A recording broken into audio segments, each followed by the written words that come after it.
¿Cuántas personas están entrando?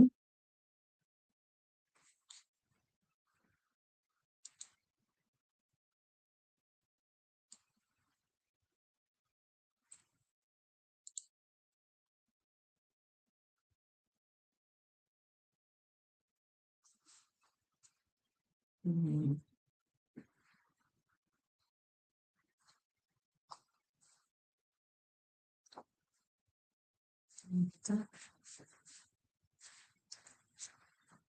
Muy buenos días.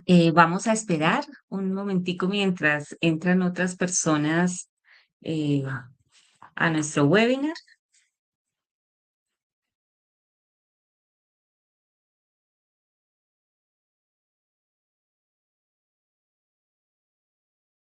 Ok, perfecto. Vamos a esperar un par de minutos más. Muchas gracias a las personas que han entrado puntualmente.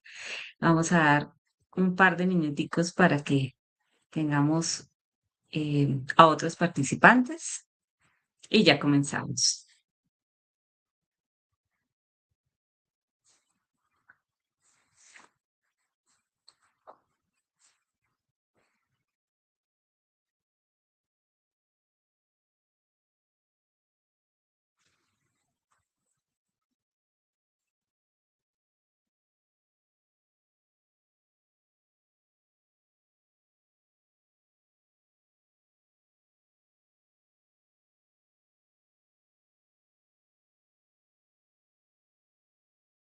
Bueno, vamos a darles un minutito más.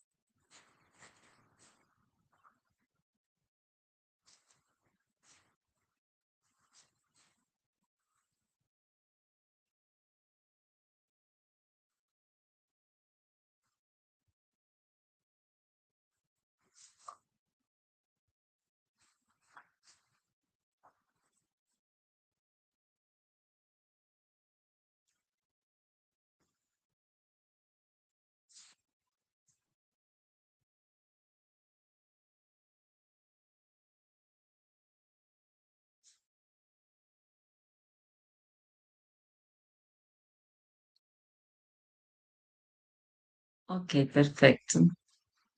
Muy buenos días a todos. Soy Amalia Costa, consultora comercial de Lightitech, Light Thinking Institute of Technology. En nombre de nuestro equipo, les damos la bienvenida y les agradecemos por conectarse hoy a este webinar sobre microservicios con Java y Spring Boot en asociación con Florida Global University. Muchísimas gracias de verdad por sacar este espacio en la mañana. Vamos a hacerlo muy claro, muy aplicable y a darles muchísimo valor. Primero que todo, me gustaría si me pueden escribir acá por el chat desde qué ciudad, desde qué país se están conectando. Sean todos muy bienvenidos. Seguimos recibiendo a las personas que vayan ingresando.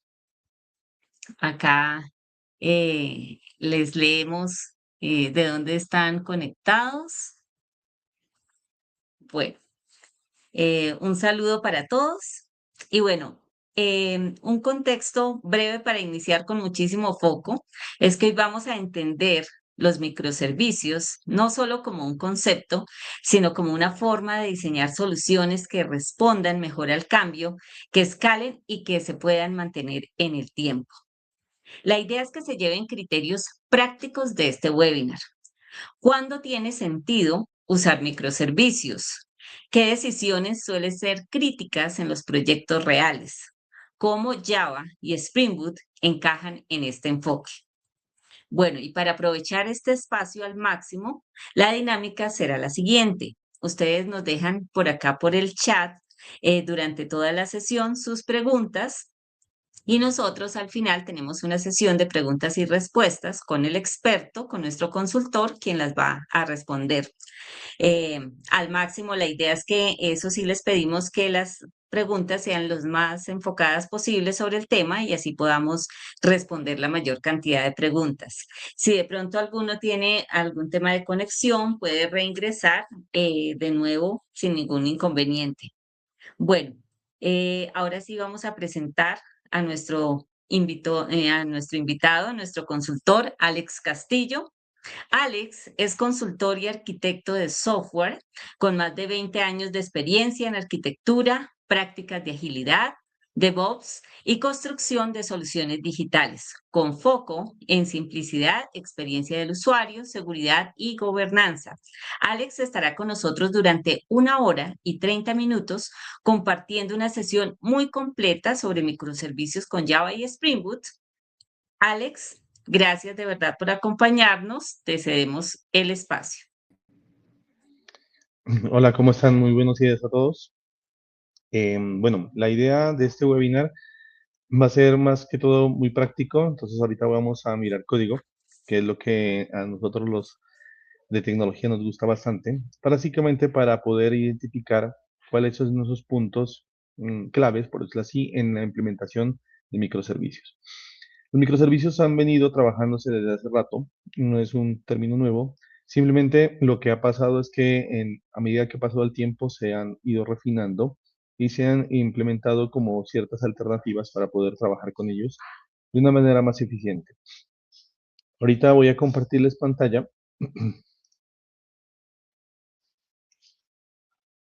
Ah, segundo.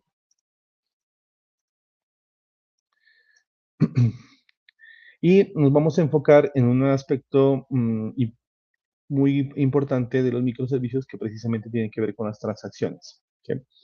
Entonces, ¿qué pasa con este tema de las transacciones? Cuando nosotros implementamos microservicios, básicamente lo que hicimos o lo que hacemos es fragmentar un problema.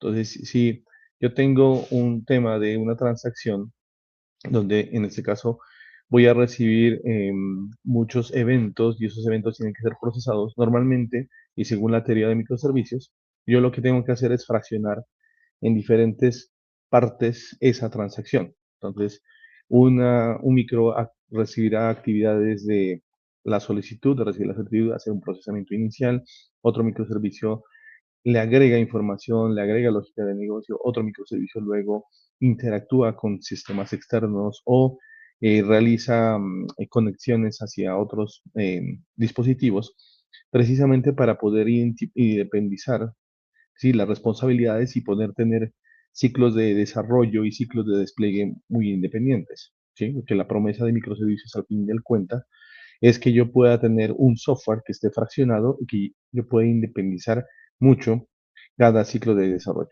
¿Sí? Eso es básicamente la promesa y por eso muchas empresas se han pasado a estas estrategias. Pero viene un problema. Y el problema es que yo ahorita, o sea, en este momento para realizar transacciones, tengo dos alternativas o dos iniciativas que yo puedo trabajar. La una es orquestación y la otra es coreografía. Y el objetivo de este webinar precisamente es mostrarles en ejecución cómo se pueden asimilar estos conceptos. Entonces, básicamente lo que vamos a ver es un caso de uso normal, o sea, cómo nosotros a través de un caso de uso de transacciones, pues podemos identificar diferentes tipos de soluciones. ¿Qué es orquestación? O sea, cómo yo utilizo este concepto pues para poder realizar una tarea. Y básicamente una orquestación tiene que ver con una integración síncrona. O sea, hay alguien que de manera síncrona está dando la batuta a diferentes actores para que ejecuten algo y eso tiene sus pros y sus contras. Posteriormente veríamos la coreografía. Básicamente es una integración, o sea, en su esencia es un tema síncrono, donde yo coloco un problema y resultado de ese problema, o sea, del resultado de esa acción, perdón, los actores que tienen que intervenir hacen su ejecución. Entonces, de alguna manera tengo que controlar cómo es que se ejecutan esas acciones. Y pues al final vamos a ver unas conclusiones según lo que nosotros hemos visto en qué se puede aplicar o cuáles son las consideraciones a tener en cuenta cuando ustedes enfrentan estos retos. Y empecemos pues básicamente con el caso de uso, ¿sí? Entonces, esto es muy normal en cualquier software o en cualquier sistema, ya estamos hablando de un e-commerce, estamos hablando de un sistema para gestión de incidentes o atención al cliente, en este caso estamos hablando de un CRM y cosas por el estilo. Siempre vamos a tener como una necesidad de recibir una solicitud, o sea, recibir algo, y ese algo lo vamos a calcular, o sea, vamos a hacer una lógica de negocio, que pueden ser, en este caso, vamos a hacer un registro de pago, entonces recibo la solicitud de pago, hago el cálculo. Aquí lo que vamos a hacer es calcularle un IVA y luego vamos a registrar ese pago. Y ese registro de ese pago, en este escenario lo vamos a guardar en una base de datos, pero puede ser tan complejo como que llamar o invocar una pasarela de pagos, hacer una comunicación con un sistema externo que precisamente me permita hacer una implementación de pagos a través de cualquier medio, tarjeta de crédito, débito, transferencias y demás.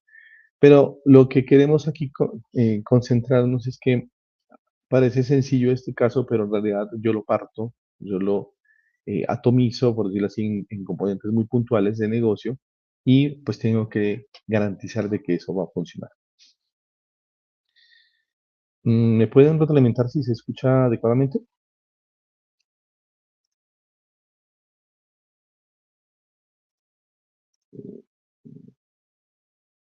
Listo, bueno, voy a continuar. Si en alguna cosa me dicen. Bien, excelente, muchas gracias. Ok, entonces vamos a empezar con el primer caso de uso, orquestación. Y esto es una implementación típica de microservicios, ¿sí? Donde yo voy a tener como dos micros, o sea, uno de órdenes, ¿sí? Y uno de pagos y una base de datos. Entonces, ¿qué pasa con esto? Este señor que dice REST Client acá arriba, puede ser cualquier cliente que me permita hacer la transacción. ¿Qué significa que cualquier cliente? O sea, acá arriba puede ser una aplicación web, puede ser una app de un celular, puede ser un dispositivo de un tótem, puede ser otro sistema de información. O sea, estamos nosotros exponiendo algún servicio para que un tercero, por ejemplo, pueda recibir mis peticiones y poderlas procesar. Entonces, este REST cliente, sí, por nuestra implementación de microservicios, pues básicamente es una API expuesta que puede ser consumida. ¿Ya? Entonces, esa va a ser la lógica. Sí, Joan, voy a programar en vivo. En este momento bueno, pasamos ya al código. Entonces ya dame un segundito. Listo. Entonces, ¿cómo vas a identificar esto? Básicamente, por el caso de uso o como voy a resolver este problema, es que voy a identificar primero un microservicio de órdenes que va a exponer un API. Y entonces voy a hacer un procesamiento de recibir solicitudes de pago. Y le voy a colocar a este órdenes en este caso, una lógica. Y la lógica va a ser, oye, necesito que acá hagas un cálculo de IVA. Aquí pueden ser más lógicas, ¿no? Usted órdenes podría verificar inventario, podríamos revisar estados de cuenta y cosas por el estilo. O sea, pueden haber muchas cosas aquí acerca de la lógica, pero por ahora lo vamos a hacer más sencillo haciendo un análisis de IVA. Y posteriormente vamos a tener otro microservicio que va a realizar el pago como tal, ¿sí? Y este pago lo va a guardar en una base de datos Postgres. Ya, ¿y por qué lo separamos así? Básicamente por lo mismo que les comentaba ahora rato. Si yo en el futuro el sistema de pagos no va a una base de datos Postgres, sino que en realidad se comunica con un ecosistema de pagos externo, por ejemplo, un mercapago o alguna interacción con un banco, yo en el futuro puedo solamente reemplazar la lógica de este microservicio de pagos y toda mi aplicación pues va a quedar quieta, o sea, no se va a enterar. Lo mismo pasaría si en el futuro yo voy a recibir una orden, pero voy a hacer una implementación de validación de saldos, por ejemplo. Entonces yo afecto solamente a órdenes, pero todo el sistema de pagos queda quieto, o sea, no se ve afectado por la modificación. Y al fin de cuentas, esa es la ventaja que tienen los microservicios, que yo tengo piezas de software que son independientes entre sí y que tienen formas de trabajar diferentes. Entonces, mm,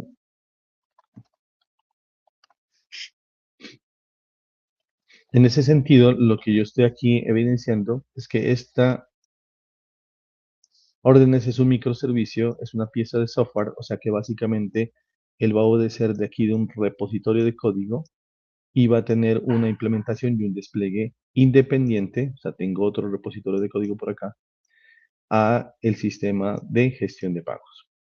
¿Ya? Entonces, eso al final de cuentas me da esa garantía de que los desarrolladores que implementen los temas asociados a órdenes pueden ser diferentes a los desarrolladores que se implementen o implementen los sistemas de pagos. ¿Ya? Tengo una separación del ciclo de vida. Y también puedo tener una separación a nivel de ejecución. Este API de aquí puede ser una implementación que está en un servicio, por ejemplo, de Amazon. Y esta otra implementación por aquí puede ser una implementación en otra nube. Puede ser una nube de GCP, por ejemplo. ¿Ya? ¿Qué significa esto? Que también los microservicios me dan una potencia de poder ser independientes también en su ejecución, en su runtime, ¿ya? Y también puedo evolucionar un poco más y puedo decir que este microservicio va a ser Java, desplegado en una estructura serverless, mientras que este otro de acá microservicio puede ser Python, desplegado en una estrategia de un clúster, ¿ya? ¿Y esto qué significa? Que también desde el punto de vista de ejecución de transacción, yo también tengo que pensar en cómo se van a comportar estos microservicios en ejecución, o sea, cuál va a ser su finalidad y cómo yo, entonces, entendiendo el destino de ejecución de mi microservicio, también cómo lo diseño y cómo podría implementar adecuadamente ese microservicio. Bien, entonces, en este punto, lo que hemos visto es que resuelvo un problema dividiéndolo en partes, pero esas partes me dan un retos, es que yo lo puedo decidir, la tecnología, y puedo decidir la forma en cómo estos servicios van a ejecutarse, y eso me da una flexibilidad muy grande. Pero entonces vienen los problemas. ¿Cuáles son los problemas? Y vamos a hacer como un diagrama un poco más, en esta pizarra vamos a hacer como un diagrama más específico de lo que está pasando. Entonces, como cada uno de estos microservicios o cada uno de estos componentes se asocia a una pieza de software. Entonces aquí yo voy a tener un ejecutable, ¿ya? Entonces tengo un Java aquí, por ejemplo, en este caso tengo un Java acá, ¿sí? Y cada uno se ejecuta en procesos independientes. Entonces lo que estamos hablando no pueden ser cosas tan heterogéneas como diferentes nubes, o en este caso, o normalmente los microservicios han evolucionado en la implementación de contenedores. ¿Qué significa esto? Pues que yo puedo encapsular un microservicio y colocarlo dentro de una cajita, y esa cajita, ¿sí? Que está aquí, tiene una implementación independiente, ¿no? A nivel de ejecución. Pero entonces aquí viene el problema que les comentaba. ¿Por qué? Porque si yo hago esto y establezco esta relación, quiere decir que cuando este contenedor inicial de órdenes recibe la petición, dependo, en este caso, de que este otro microservicio se ejecute o no. ¿Qué significa en esto? Si la ejecución, o sea, si ambos están arriba, ambos están funcionando, ¿qué va a pasar? Pues que yo voy a depender, ¿sí? De este servicio. Aquí. Ahora. ¿Y qué va a pasar con ese servicio? Que, por ejemplo, la base de datos se puede dañar, o sea, puede haber un problema en la base de datos, ¿sí? O sea, esta línea de aquí puede haber un problema de comunicación. El contenedor puede ser que esté en ese momento saturado y puede que tenga problemas de rendimiento, ¿sí? Puede ser que esta comunicación también se vea afectada. ¿Listo? Entonces, ¿qué quiere decir esto? Que en estas definiciones, ¿sí? Yo, a pesar de que yo estoy supliendo los temas funcionales, que es que recibo una petición, se la paso al otro y funciona, también tengo que tener en cuenta los temas no funcionales. ¿Qué pasa si? ¿Sí? Entonces, ¿qué pasa si em, este señor está no disponible? ¿Qué pasa si yo le paso una información errada? ¿Qué pasa si hay lentitud? ¿Qué pasa si hay un problema de congestión de base de datos? ¿Sí? Entonces, lo que resuelve el tema de microservicios, de poder ser muy flexibles al momento de desarrollar y de desplegar, tenemos que asumir costos a nivel de cómo entonces voy a coordinar que las transacciones van a funcionar adecuadamente. Sí, Alfredo, básicamente lo que estás comentando es porque este señor quiere hacer arriba. Simplemente es un tema demostrativo. Al final de cuentas, cuando yo implemento un microservicio, yo tengo que decidir dónde dejo las funcionalidades. Ahorita, como tema de demostración, aquí le voy a consultar. Oye, voy a programar un IVA y acá en este pago, sí, no voy a hacer esto, sino que voy a hacer un registro solamente. Pero es válido tu comentario, puede ser que, oye, en realidad yo cuando pago mejor registro el IVA y acá en órdenes registro, por ejemplo, el inventario. Que es un tema simplemente demostrativo. Bien, listo. Pero entonces, por toda esta carreta, por ejemplo, que les estoy hablando, básicamente lo que les quiero contar es que cuando ustedes deciden implementar una estrategia de orquestación, ¿qué significa esto? Lo que están asumiendo es que aquí la comunicación entre los microservicios es síncrona. ¿Qué significa esto? Que cuando yo soy un cliente que voy a implementar un llamado, este señor de acá levanta un proceso, o sea, levanta una petición, sí, hace lo que tenga que hacer, pero en ese instante el mismo proceso, o sea, la misma línea verde en ese caso, espera a que Pagos trabaje. Entonces, Pagos se levanta y empieza a ejecutar. Y todo queda, por decirlo así, como en la misma ejecución. O sea, todos quedan pendientes y esperando que respondan.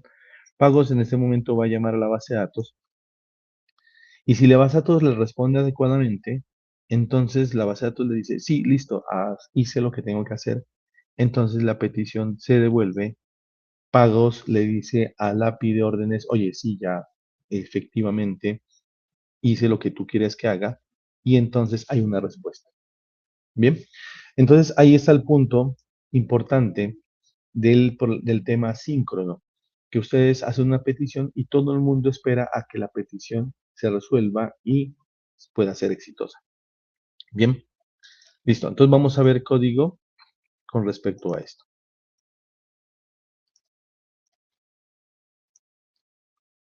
Ok, bien. Por temas de tiempo, yo he elaborado ya una implementación, ¿sí? Pero pues la voy a explicar aquí rápidamente de cómo llegué a esta implementación, ¿ya? Bien, ahora qué. Entonces, ¿qué voy a tener? Dos microservicios, un microservicio de órdenes y un microservicio de pagos. Bien, ¿cómo llego desde Spring Boot, en este caso, a generar este código? Entonces, voy a volverme aquí un momentico, ¿ya? Y básicamente lo que estoy diciendo aquí, oye, ya tengo un código del microservicio. Entonces tú dices, oye, ¿cómo llegaste allá? ¿Sí? Entonces, para llegar allá hay diferentes formas para hacerlo. Entonces, la primera, la más sencilla, es que yo utilizo un template. Sí, estándar. O sea, yo quiero construir un microservicio en Java, yo quiero partir de algo, porque yo llego y no tengo, abro mi código y no tengo nada. Entonces, hay una página que se llama Initializer, que básicamente lo que hace es que me crea esos cascarones iniciales. ¿Listo? Esta página Spring Initializer me dice, oye, ¿tú qué quieres hacer? ¿Cómo quieres arrancar el programa? Tú defines cuáles son las tecnologías. O sea, no me voy a detener mucho en el detalle de la explicación, eso sería parte del curso como tal completo, pero básicamente yo aquí determino cuál es mi tecnología, cuál va a ser mi intérprete de gestión de paquetes, cuál es la versión que va a trabajar de Spring. Luego le coloco nombres, entonces aquí sería, por ejemplo, light, sería órdenes, ¿listo? Aquí le coloco una descripción, entonces micro de órdenes,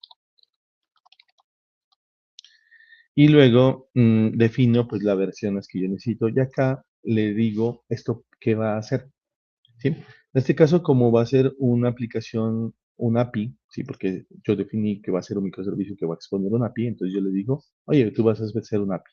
Entonces, este detallito de aquí es lo que determina a mi Spring Order, ¿sí? Si se dan cuenta, en el dibujo, órdenes no llama a base de datos, por eso no tengo que agregar más cosas, solamente él recibe una petición y invoca otra cosa. Entonces, por eso solamente tiene esta dependencia de web. ¿Qué son las dependencias?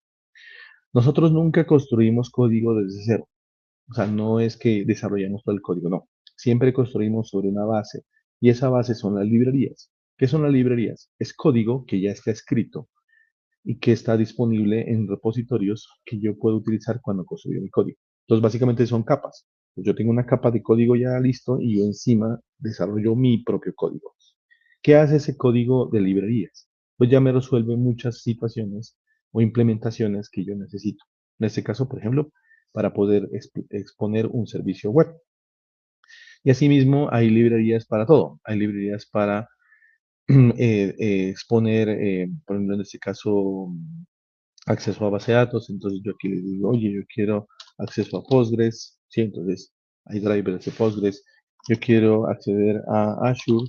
Entonces hay drivers para Azure. Yo quiero acceder a servicios de IA o de OpenAI. Entonces hay servicios asociados a OpenAI. Entonces hay muchos ya software que está preconstruido que yo lo utilizo. Entonces básicamente es eso al final. ¿No?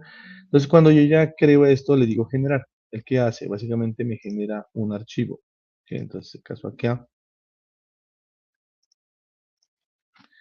me genera este archivo y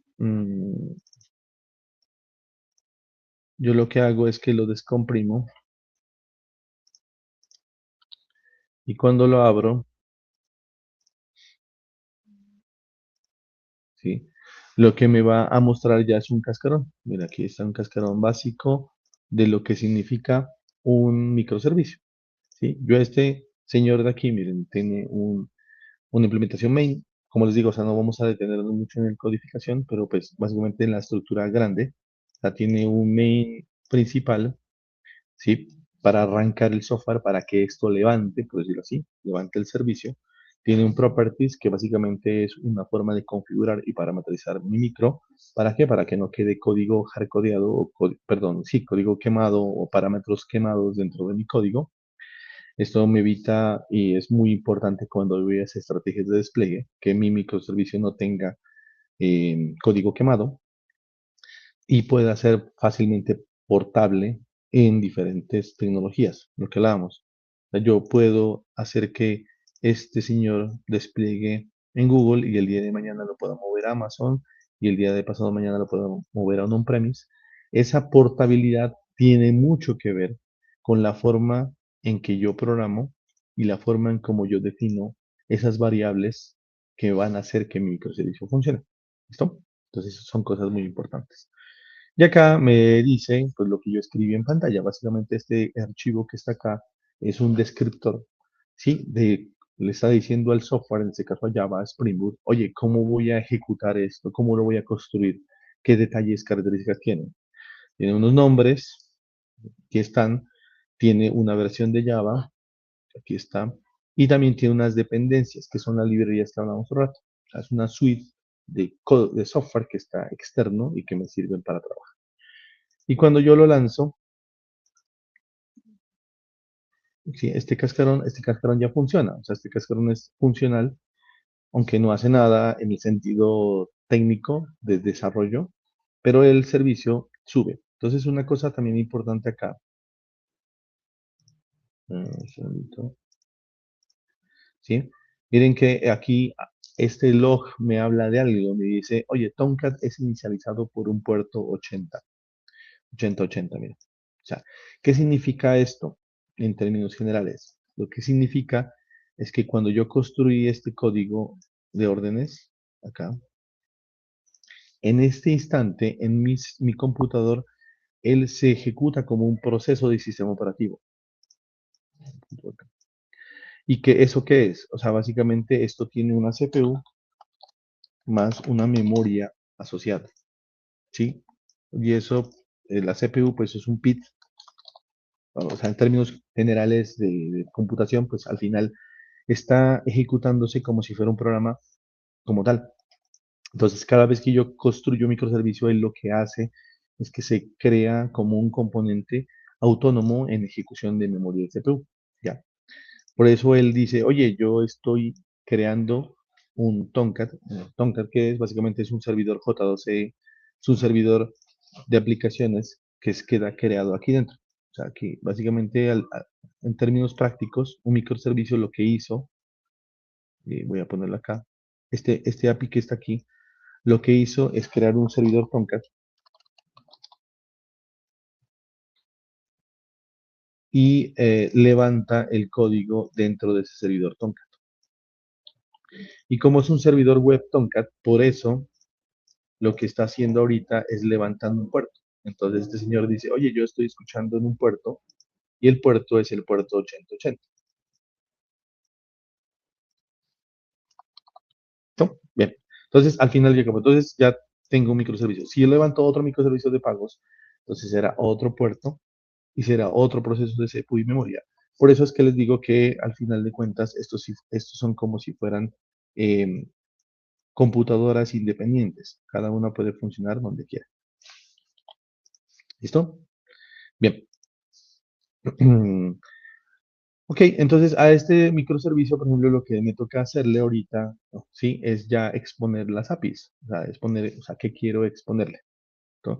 Entonces, volviendo acá al código que tenemos, voy a hacerlo un poquito, voy a cambiar un poquito esta estrategia. Un segundo. Y voy a hacer así.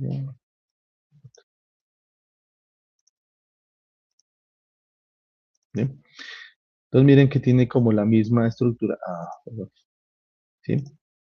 Bien. Tiene un archivo donde yo defino características. ¿Cuáles son las características? Bueno, y le pongo un nombre. O sea, este es el archivo que les cuento que sirve para no quemar tanto código y parametrizar cosas. En ejemplo, le digo yo en qué puerto va a subir mi microservicio, le digo si tiene temas de gestión o mantenimiento, precisamente para saber si el servicio está disponible o está arriba, y también le digo actividades de dibujo. Este archivo de aquí es editable. Hay muchas características estándares que yo le puedo implementar, pero también le puedo agregar cosas propias mías. ¿Sí? Eso ya depende mucho de la implementación. Con esto lo que estoy tratando de definir son el comportamiento de este micro. Entonces le estoy diciendo, oye, mire, por ejemplo, en este caso, no es el 8080, sino que voy a subir sobre el 8001. ¿Ya? Entonces tengo que empezar a hacer esa mapita. La forma como yo voy a acceder es slash API, o sea que cada vez que yo lo llame o lo invoque, acá tengo que colocar un slash API. En este caso, puede ser cualquier otra cosa si yo quiero. Y lo que me está diciendo es que, oye, también tengo un health que básicamente lo que me va a decir si ese microservicio está funcionando adecuadamente. ¿Por qué? Porque, como les comentaba, nosotros cuando implementamos micros, pues fraccionamos la lógica. Entonces ya tenemos, o sea, antes teníamos un monolito, ¿no? Cuando teníamos monolitos, teníamos un solo bloque y yo verificaba que ese bloque esté funcionando y sin problema. Ahorita tengo muchos pedacitos y cada uno sube y ejecuta por su cuenta, por su lado. Entonces yo ahorita tengo que tener muchos criterios de observabilidad para poder saber si ellos están vivos, todos están funcionando al tiempo. Bien, es más o menos como la analogía de que yo antes vivía en una casa, entonces una casa tiene una sola puerta y tenía que vigilar que la puerta estuviera bien y la casa estuviera cerrada. ¿Listo? Con microservicios, ahora no tengo una casa, tengo un edificio, tengo 50, 60, 70 puertas que mantener, entonces tengo que estar vigilando que todas las puertas estén, eh, pues estén funcionando y estén adecuadamente trabajando, ¿sí? Ese es el punto ahí clave.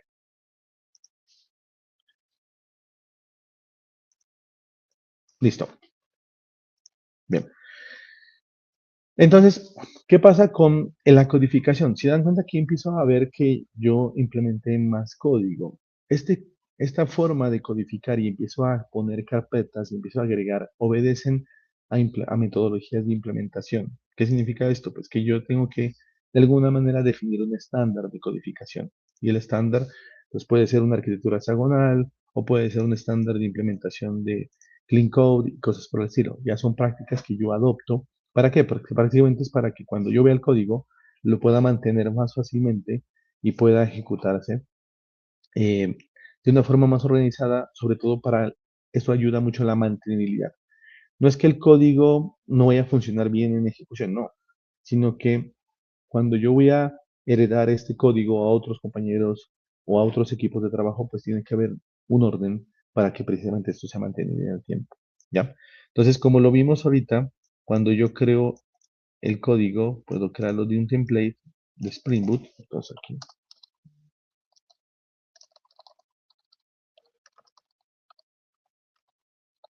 ¿ya? Y empiezo a codificar, pero como lo vieron, o sea, viene un código, una plantilla muy, muy básica que yo empiezo a codificar. Pero también yo podría crear templates propios. Entonces, estos templates propios pueden ser de varios tipos. Normalmente estos templates propios se desarrollan en un repositorio Git.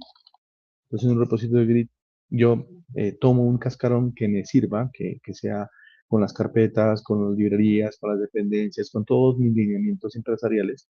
Yo lo puedo armar y ese template lo armo ese cascarón que no tenga nada de lógica de negocio, solamente es el cascarón como tal. Y ese cascarón ya me da un estándar de implementación. Entonces, ¿qué pasa? Cada vez que un desarrollador quiera implementar nuevo código, pues básicamente va a partir de este cascarón. Entonces ya hay un código más una estructura. ¿Sí? Y yo de ahí en adelante pues empiezo a construir el cascarón interno. ¿Listo? Entonces también es una muy buena práctica y a esto se le conoce como prácticas de Platform Engineering. Básicamente tengo ya estándares que yo puedo definir en mi ciclo de vida de desarrollo. Hay otras formas también de hacerlo y ahorita con mayor veras en la implementación de... em, un momentico, por favor. Están acá, ya no estoy viendo.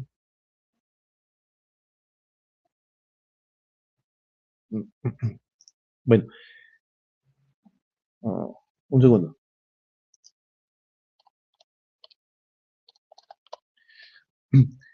También ahorita con la definición de la inteligencia artificial, entonces ustedes con IA o IA generativa, ¿sí? Como su nombre lo indica, es IA generativa. Ustedes también podrían decirle a la IA generativa, oye, quiero que me generes un template de este estilo y que empiece a trabajar. ¿Cuál es el inconveniente de acá de la IA a nivel de generación de estos estilos? Que si ustedes se han dado cuenta, la IA siempre genera cosas.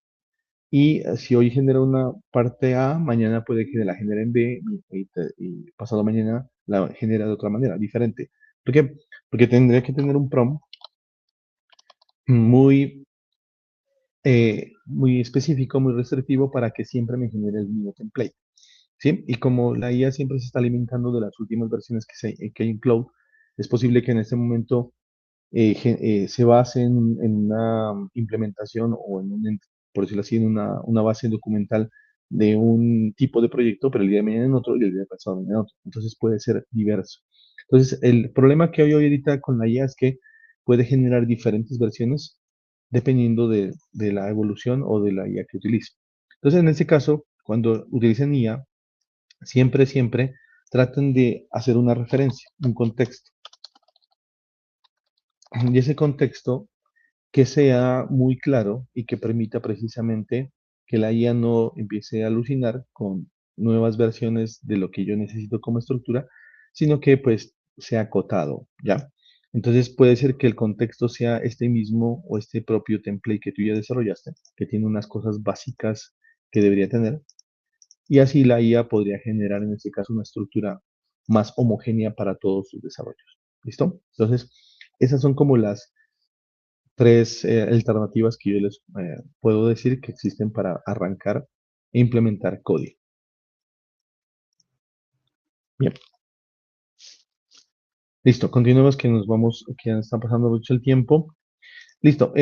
Rápidamente, cuando yo implemento un microservicio, pues tengo que exponer el API. ¿Qué es exponer el API? Pues básicamente colocar las puertas de entrada y esos son los controladores. Entonces aquí el controlador básicamente son las actividades que va a exponer y que son las cosas que yo voy a transar. Entonces aquí, por ejemplo, lo que voy a darle es un tema de transacción, ¿sí? Entonces le voy a decir, recibe la transacción, ¿sí?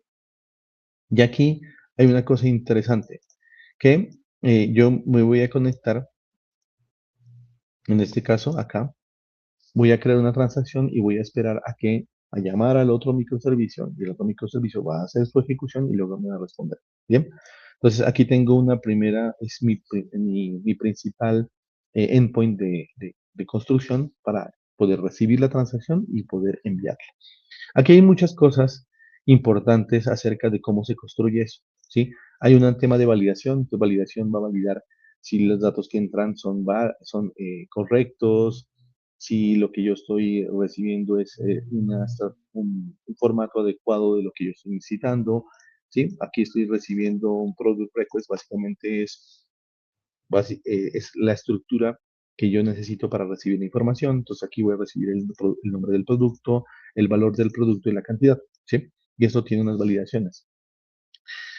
Entonces, esto básicamente es como el controlador. Entonces aquí me está diciendo que yo tengo que hacer una transacción.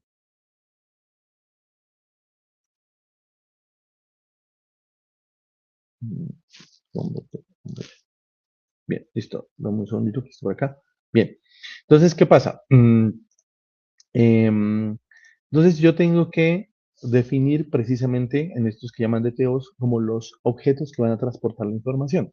Entonces, en un microservicio, lo que está pasando es que cada vez que yo recibo una petición, de acá lo recibo en un objeto. ¿Listo? Y cuando ese objeto lo recibo, ¿sí? Va pasando a través del microservicio y cuando lo voy a mandar a otro lado, también tengo que crear otro objeto porque el otro microservicio recibe las cosas con otro objeto diferente, o sea, con otra, como un repositorio. Es como si yo tuviera una canasta donde agregara la información y la pasara de lado a lado. Entonces, ¿qué pasa? Entonces, este señor de aquí va a recibir objetos, va a transportar la información y este señor de aquí va a recibir estos objetos y va a transportar la información de otra manera. ¿Ya? Entonces yo, cada vez que construyo micros, tengo que definir precisamente cuáles van a ser esos objetos de transporte, que son los DTOs. Y básicamente son pollos o clases que básicamente tienen la descripción de lo que yo voy a transportar.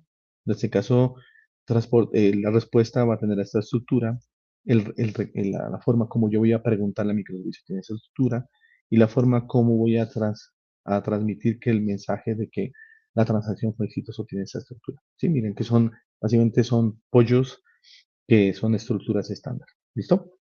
Ahora bien, cuando yo ya recibo la petición, lo mando a un servicio. O sea, esa es una estructura de comunicación interna del microservicio. Y acá es donde hago yo el cálculo que les comentaba. Calculo el IVA y también invoco al otro micro. Entonces, miren que esto lo hice con ayuda de la IA. Él lo que hizo fue que aquí me quemo, por ejemplo, el valor del IVA del 19%. Bueno, ¿y qué pasa el día de mañana si yo lo cambio al 20%, al 30%, o de pronto el gobierno es benévolo y lo coloca al 10%? Entonces miren que aquí está quemado literalmente el valor. Entonces, esto es una mala práctica que deberíamos nosotros, y eso es una cosa que lo vamos a implementar en el curso, es agregar configuraciones, por ejemplo, de eh, valores que yo en realidad debería definir, pero son en estos archivos de configuración, donde yo invento, ¿sí? Una estrategia de nombramiento de variables y luego yo uso estas estrategias dentro del código. Entonces, aquí al final de cuentas, lo que yo debería hacer en el futuro es precisamente identificar las cosas que con la ayuda de la IA me ha dejado arcodeadas, por decirlo así, y empezar a modificar esto para hacerlo más eficiente. Bien, listo, pues pero continuemos. Aquí básicamente hace el cálculo, mire, el cálculo del IVA. Como les decía, esto simplemente es una multiplicación decimal, ya, pero podría ser esto que lo haga otro microservicio, que calcule impuestos, IVA, retención y demás, depreciación, puede ser otra cosa diferente. Eh, y aquí crea la solicitud de pago, o sea, aquí arma la petición para llamar a pago, ¿sí? Y aquí llama a otro señor que es, en este caso, otro método em, para invocar en este caso al otro microservicio. Miren que aquí también hay un valor quemado. Entonces, esto, por ejemplo, son cosas que uno puede identificar en la IA que deberían ser más como comparametrizables. Y eso son cosas que uno sabe como humano, por decirlo así, que toca decirle a la máquina cómo hacerlas. ¿Listo? Ah, entonces, deme un minuto, por favor. Aquí. Ah,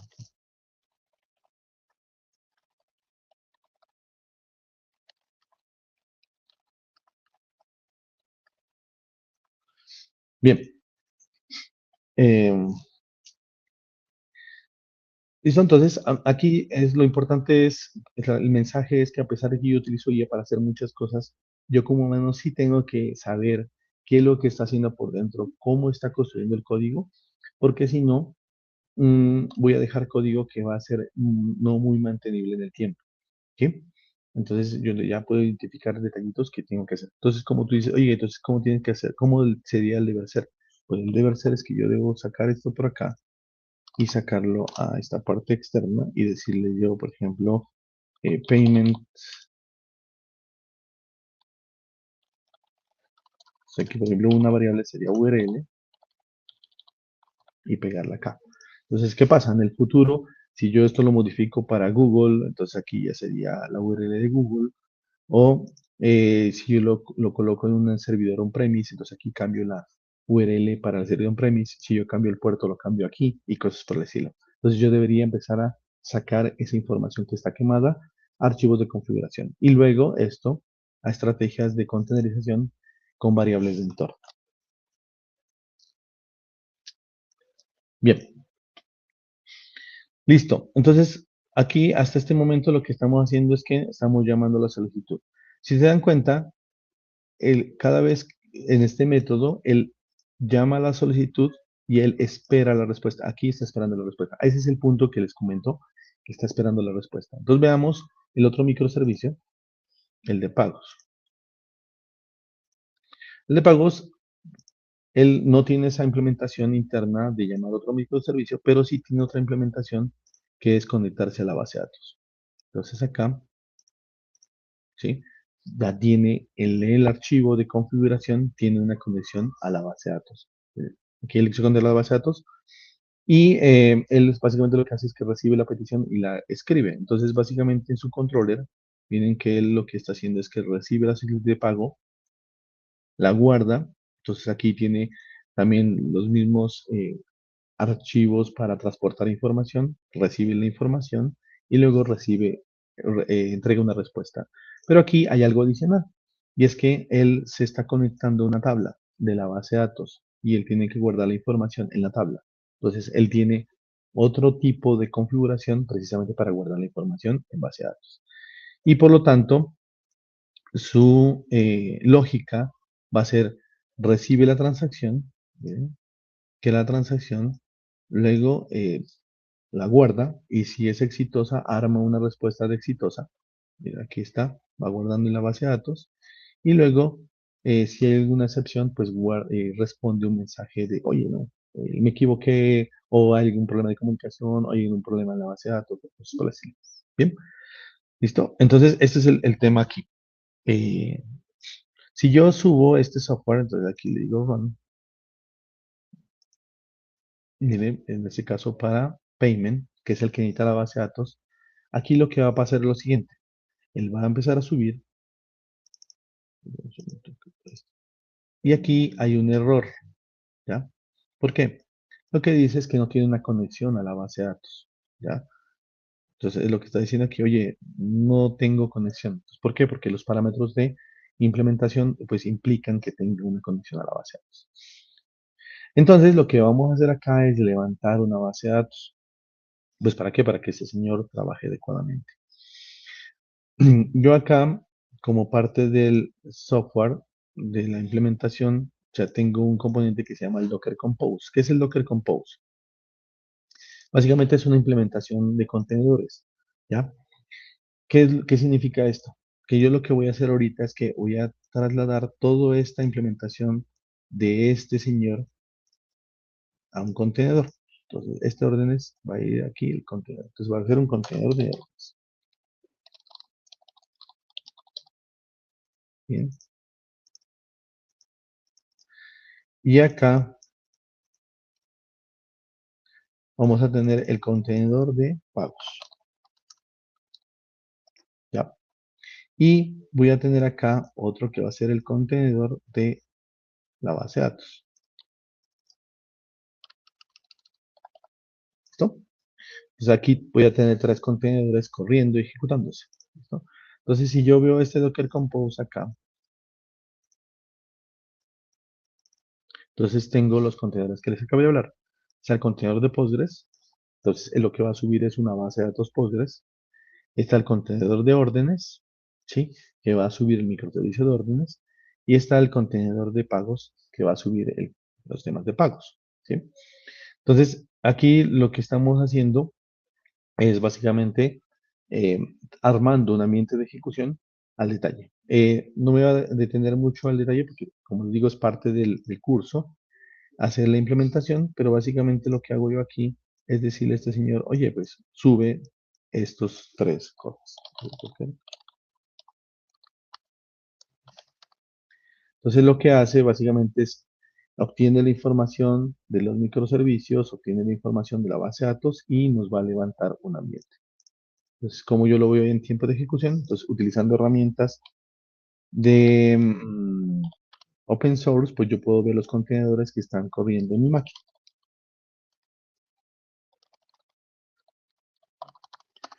Yo estoy haciendo esto a nivel de contenedores, básicamente es por la facilidad de poder tener diferentes tipos de contenedores trabajando en mi máquina para hacer un ambiente de ejecución dentro de esta de manera rápida. Sin embargo, pues, no es que sea totalmente requerido hacerlo. Uno podría levantar cada microservicio a mano, instalar una base de datos a mano en mi servidor y así sucesivamente ir programando y desarrollando. Lo que pasa es que si hago eso, pues, o sea, me voy a demorar un poquito más haciéndola como tal la implementación. Entonces, ya estoy acabando de acá.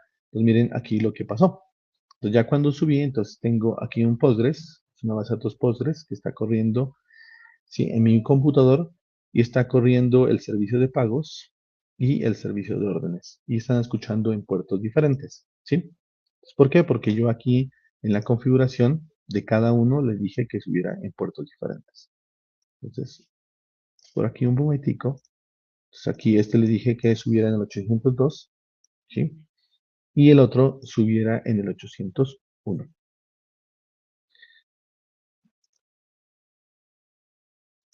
Echamos por acá. Entonces acá este señor está subiendo en el 801, ¿sí? Entonces tengo ya los diferentes software corriendo en diferentes procesos, en diferentes puertos.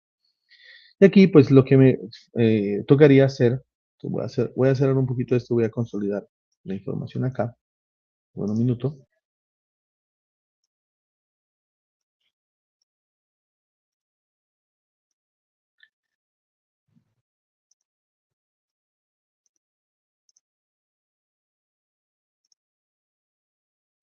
¿Ya? Entonces, es probar, ¿sí? Entonces, si yo tengo mi diagramita, lo que yo hice es que este señor escuchaba en el 801, lo voy a poner por acá. Este escucha en el 802. Y este, pues, básicamente es una base de datos Postgres que va a escuchar en el 5432. ¿Listo? Estamos así. Entonces, yo ya cuando hago mis pruebas y mis tests, pues tengo que identificar cuál es el puerto que yo tengo que utilizar para poder hacer las pruebas. Entonces acá tengo una herramienta, esto es un cliente REST, puedo utilizar Postman, puedo utilizar Rufus o alguna otra herramienta para poder hacer ejecuciones de APIs. Puede ser hasta la misma web si yo quiero, pero pues este es más cómodo de hacer. Entonces aquí le estoy diciendo, oye, mi servicio de órdenes es el 801, mi servicio de pago es el 802, ¿sí? Y yo puedo hacerle peticiones acá. Le voy a decir, oye, ¿estás ok? Mira, sí. Dice que órdenes está ok, me está respondiendo adecuadamente.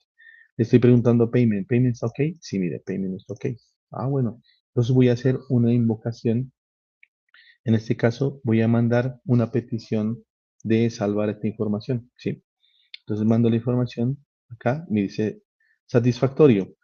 La transacción completada del producto que yo ejecuté es este dispositivo. Entonces, por ejemplo, para eso vamos a ver aquí los microservicios, en el log, por ejemplo, qué pasó. Miren acá. Si yo veo el log, acá me dice que recibí una petición, ¿sí? Y que la transacción fue adecuadamente y la solicitud fue un laptop HP. ¿Ya? Si me voy, y voy a clonar esa pantalla, voy a duplicar. Si me voy, ese es el log de órdenes.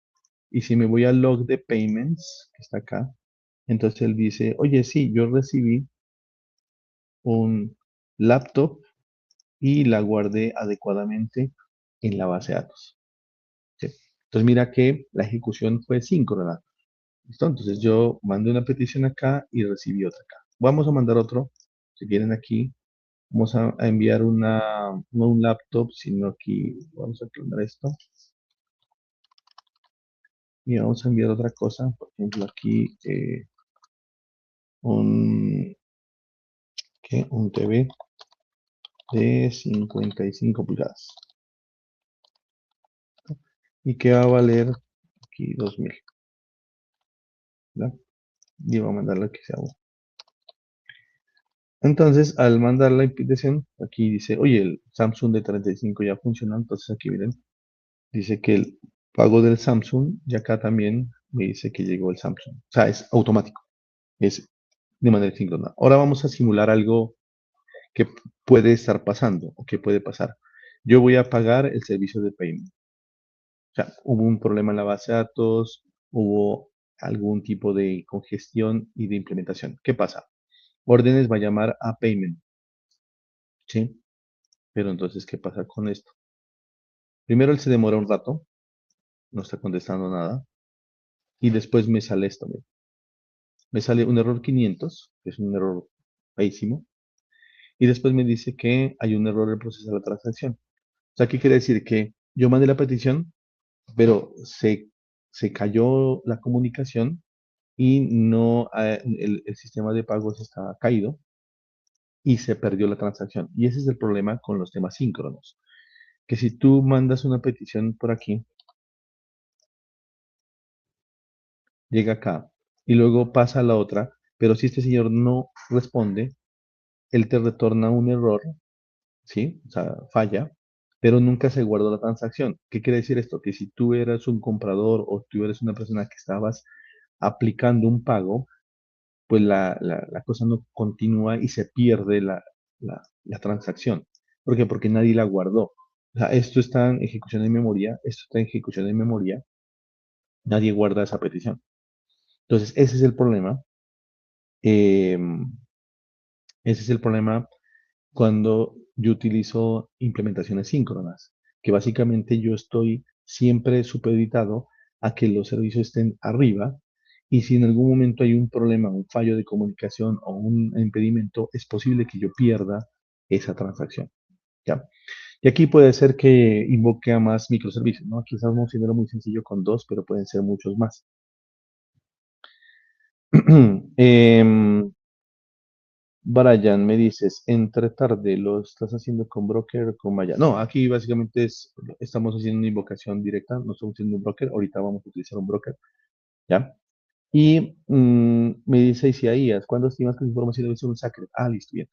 Lo que pasa es que cuando nosotros trabajamos, y bueno, acabando esta idea, ya les respondo las preguntas, ¿qué pasa?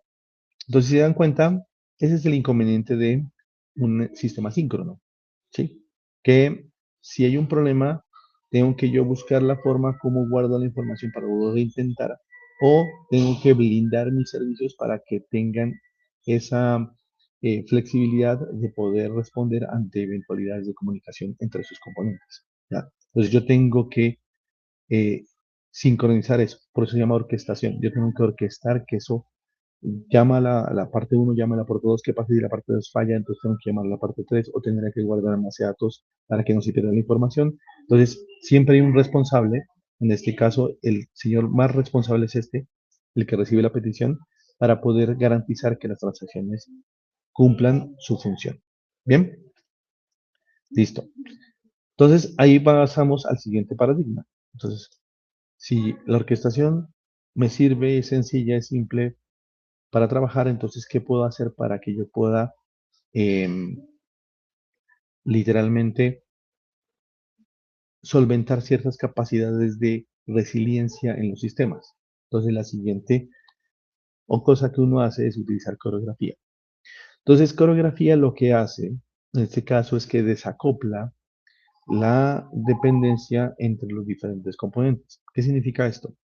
Que involucra un componente en medio, ¿sí? De todas las transacciones para que guarden la información. Y básicamente esos componentes son, al final de cuentas, sistemas de gestión de eventos, ¿sí? Sistemas que gestionan precisamente colas o tópicos donde guardan los mensajes que se van a repartir a nivel de todas las transacciones. Entonces, aquí el cambio que hay radical es que órdenes ya no llama a pagos, sino que órdenes deja un mensaje para que después sea procesado. Entonces, él recibe la petición, calcula el IVA y deja el mensaje y lo encola. Básicamente, colar es que lo pone en una cola. ¿Ya? Y el servicio de pagos lo que va a hacer es que va a escuchar de la cola y cada vez que hay un evento en esa cola va a hacer el procesamiento. ¿Listo? Entonces, esto tiene una ventaja importante. Básicamente, un desacoplamiento. ¿Cuál es la ventaja también importante? Que ya hay un sistema aquí que va a recibir y va a almacenar todos los eventos que se estén generando. Entonces yo, como generador de orden, en este caso como principal responsable de recibir las peticiones, yo no tengo que preocuparme por el estado de salud del resto de las microservicios de la plataforma. Yo lo único que hago es que recibo las peticiones y las almaceno acá en la cola y me desentiendo. ¿Sí? Entonces, acá le estamos dando la responsabilidad muy importante a este gestor de eventos. Bien, como se vuelve una pieza crítica y fundamental en la arquitectura, este gestor de eventos son un software que es especializado en eso. En este caso, vamos a utilizar un software que se llama RabbitMQ, ¿ya? Que es un software ya bien especializado para esa gestión. Esto por dentro, ¿qué trae? Pues tiene un almacenamiento, tiene una gestión de una infraestructura específica, es un producto que hace esas funciones. O sea, ustedes no tienen que implementar ese software ya viene construido y viene desarrollado. Bien, en el mercado hay muchísimos software de ese estilo. Entonces está Kafka, está Rabbit, pero también cada una de las nubes tiene un software adecuado. Entonces, si estás en Amazon, estás por el SNS, si estás en Google por PubSub, si estás en Microsoft por el Event Hub, el Event Grid, eso ya depende mucho de la solución de infraestructura que estés desarrollando, pero todos tienen como la misma funcionalidad. ¿Qué pasa? Al recibir las peticiones entonces y guardarlas acá y encolarlas, este sistema de pagos pues simplemente va y lee lo que está pendiente y lo procesa a su ritmo. Entonces eso tiene una ventaja importante, que aquí puede haber una velocidad X de recepción de información, de acá puede haber una velocidad Y de procesamiento de información. A mí me gusta hacer una analogía de esto con un restaurante. Entonces, si ustedes se dan cuenta, cada vez que usted va a un restaurante, hay un mesero que recibe la orden. O sea, tú te sientas, te recibe la orden, y él no espera a que el producto se cocine para entregártelo. No, él básicamente va a una mesa y deja un papelito con la orden que está por procesar y empieza a encolar las órdenes de todos los comensales. ¿Por qué? Porque cuando te atiende a ti, va a atender al otro y al otro, pero el mesero no está pendiente de lo que haga el chef. O sea, simplemente recibe las órdenes de las personas y las deja en una cola, que es la mesa. ¿Qué hace después el chef? El chef está acá.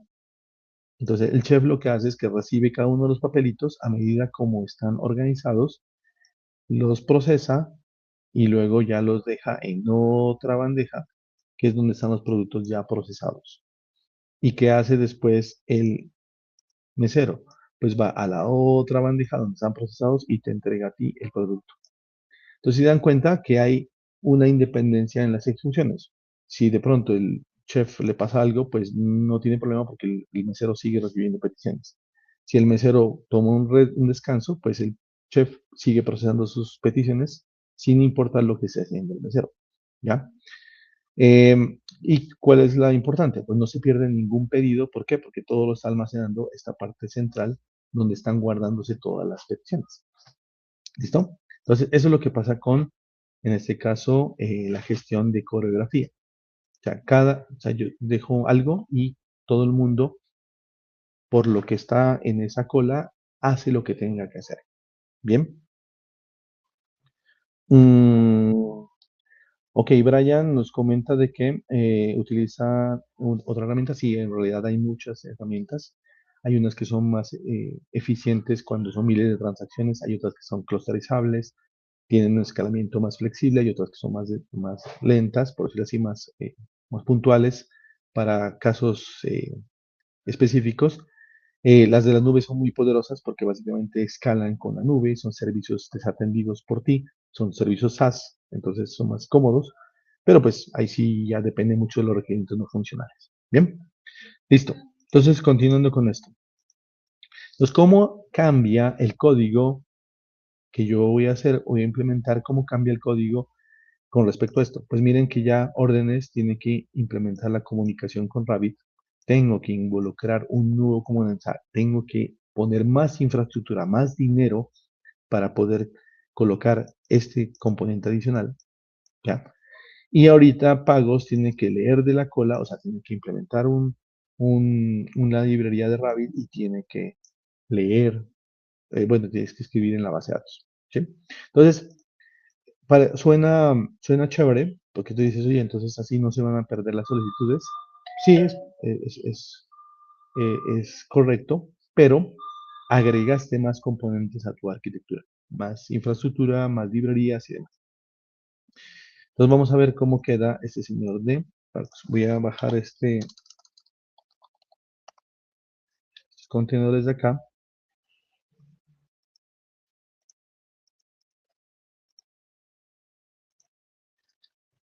Voy a abrir el servicio de pagos. Entonces, ¿qué pasa acá? Tengo los mismos micros. Los micros no cambian mucho. ¿Ya? De los secretos ya les comento ahorita. Por favor, denme un minuto. Entonces, miren que las órdenes son las mismas. O sea, recibo la orden, ¿sí?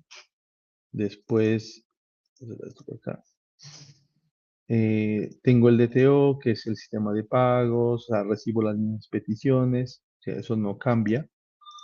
Sino que yo acá, adicionalmente a la configuración que tenía antes, le estoy agregando la comunicación al servicio de Rabbit. Bien, y eso implica que mi código, o sea, el software cuando se empaqueta, va a tener una capacidad adicional, o sea, va a consumir más memoria ese microservicio porque tiene que comunicarse, en este caso, con Rabbit.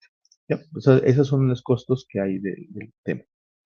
Bien, entonces acá tengo que configurar eso y pues básicamente cuando haga un servicio, pues tengo que conectarme a Rabbit.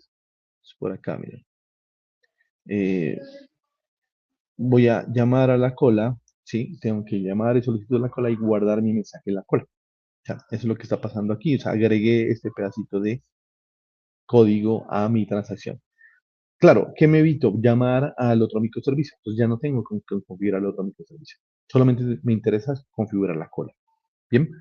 Y el otro microservicio que está aquí también, lo que va a hacer acá es pues recibir la misma solicitud, pero ya no la recibe, o sea, aquí en este caso lo dejé como un servicio REST, pero ya no necesita. ¿Por qué? Porque él nunca va a recibir peticiones recibidas. El único que va a hacer es escuchar en la cola. Por lo tanto, lo que él en sí o sí va a desarrollar es un listener. O sea, algo que está escuchando de la cola y cuando hay algo ahí, entonces se ejecuta. ¿Sí? Entonces, él literalmente ya no se vuelve un microservicio REST, sino que simplemente se vuelve un microservicio de un job que lee un evento de una cola. ¿Ya? Entonces, él en teoría no debería recibir peticiones de afuera. ¿Listo? Bien. Pero eso es al final de cuentas decisiones de diseño que tienen que implementarse o sea, que se dice cuando se implementa. Bien. Ahora, mm, si ya vemos entonces el archivo que describe sus propiedades, entonces vamos a encontrar acá conexión a la base de datos y también conexión a Rabbit. Entonces ahí están como las dos conexiones que se tienen que implementar. Igual para esto, entonces mis contenedores para mi ambiente pues van a crecer. Entonces tengo el Postgres, que es el mismo que yo trabajé en la versión pasada. Ahora agrego el Rabbit, ¿sí? Entonces otro contenedor de Rabbit que es lo que comenta Brian, que pues puede ser otro software diferente y puede ser un servicio también externo de nube o demás, un servicio PaaS o SaaS que yo puedo implementar, pero aquí lo estoy creando con este Rabbit. Está el microservicio de órdenes y el microservicio de pagos. Están básicamente los mismos. Bien, listo. ¿Qué pasa? Hay aquí también una cosa muy importante que lo dijo aquí Elliot. Este señor se vuelve el productor y este se vuelve el consumidor. ¿Sí? Entonces, él produce datos y él consume datos. Pero entonces, aquí viene el tema, y es que esto se vuelve asíncrono. ¿Sí? ¿Por qué? Porque literalmente, y si yo me vuelvo a la explicación anterior,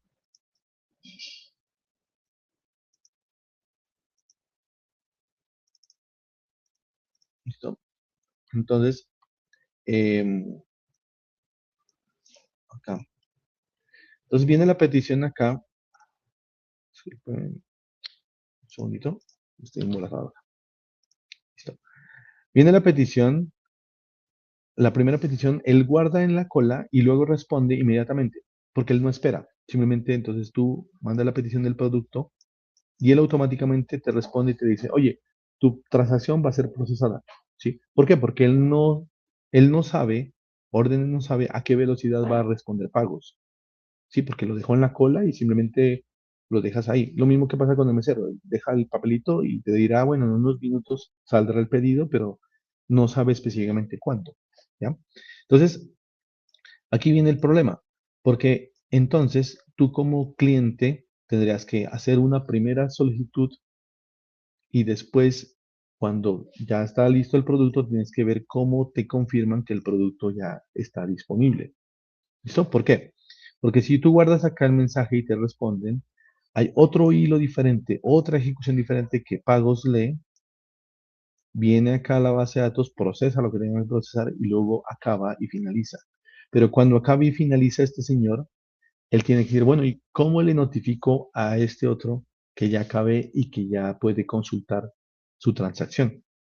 Entonces ahí es donde dice, entonces, ¿sabes qué? Debería leer, escribir y leer y escribir otro mensaje diferente para que después este orden lo lea y sepa que ya está disponible la cosa. Y después, y aquí viene lo duro, empujar la respuesta a quien le preguntó. ¿Sí? ¿Listo? ¿Por qué? Porque este señor al principio preguntó y este hilo que está azul ya se perdió, o sea, ya no existe. ¿Sí? O sea, yo no estoy esperando que me respondan, sino yo pregunté, me respondieron que ya que espere y que después consulte algo, ¿sí? Y después yo tengo que empujarle y llamarlo y decir, oiga, venga, señor, ya está disponible su pedido. Entonces, eso parte de unos retos importantes. Y es que entonces este cliente acá debe saber, o sea, debemos saber cómo implementarlo. Porque la primera vez que pregunta, le dicen su pedido está siendo procesado. Y entonces es posible que yo esté preguntando cada rato, oye, ya está el pedido, oye, ya está el pedido, ya está el pedido, hasta que el pedido esté listo. Bien, esa es una opción. Pero eso involucra que yo esté a cada momento haciendo tráfico de peticiones. O sea, bien, la otra es que yo empuje la respuesta. ¿Sí quiere decir que cuando ese señor acaba, le digo, oye, ¿sabes qué? Empújale la respuesta al cliente y dile que ya está listo el pedido. ¿Eso qué quiere decir? Que en mi pantalla, en la experiencia de usuario, yo no es, o sea, cuando yo pago, por ejemplo, en la primera opción, en la síncrona, yo pago, yo espero ahí que el coso esté, el reloj esté pensando y de pronto dice, ¡pum! Su pago fue exitoso y continúas. ¿Ya? Ese es en el síncrono. Pero ¿qué pasa en el asíncrono? Es como cuando tú compras en Amazon. Tú en Amazon entras, abres el carrito, le das pagar y él dice, su transacción está siendo procesada. Y uno dice, ah, bueno, chévere, se va. Y después de un rato entra otra vez, ve sus órdenes y verifica si ya fueron pagadas o no pagadas. Entonces miren que el tema de utilizar uno a otro depende mucho de la experiencia que tú quieres transmitirle al usuario, ¿ya? Y la forma como le vas a notificar que las cosas ya están listas o disponibles. Por ejemplo, en los celulares, no sé si se da cuenta que vienen los mensajes push, que básicamente están viendo más cuando de pronto ¡pum! Aparece un mensaje y dice que recibiste un pago o que tu pedido está listo y disponible. Entonces, a ti te empujan el mensaje. Bien. Entonces, eso es lo importante acá en estos ejercicios, que se entienda el por qué utilizó una u otra. Entonces, Elliot, en ese caso, eh, utilizar Rabbit u otro no depende mucho si el flujo es asíncrono. Básicamente son flujos asíncronos cuando tú utilizas estas tecnologías. Y ya depende mucho de los requerimientos no funcionales, que significa escalabilidad, continuidad, disponibilidad, procesamiento, elasticidad. Todas esas cosas ya dependen de qué producto tú utilices en vez de Rabbit u otros. Bien, listo. Si yo ya subo entonces este código con este Docker, lo voy a subir por acá también. Entonces acá yo voy a tener los mismos servicios, pero ahorita con uno nuevo, que es Rapid.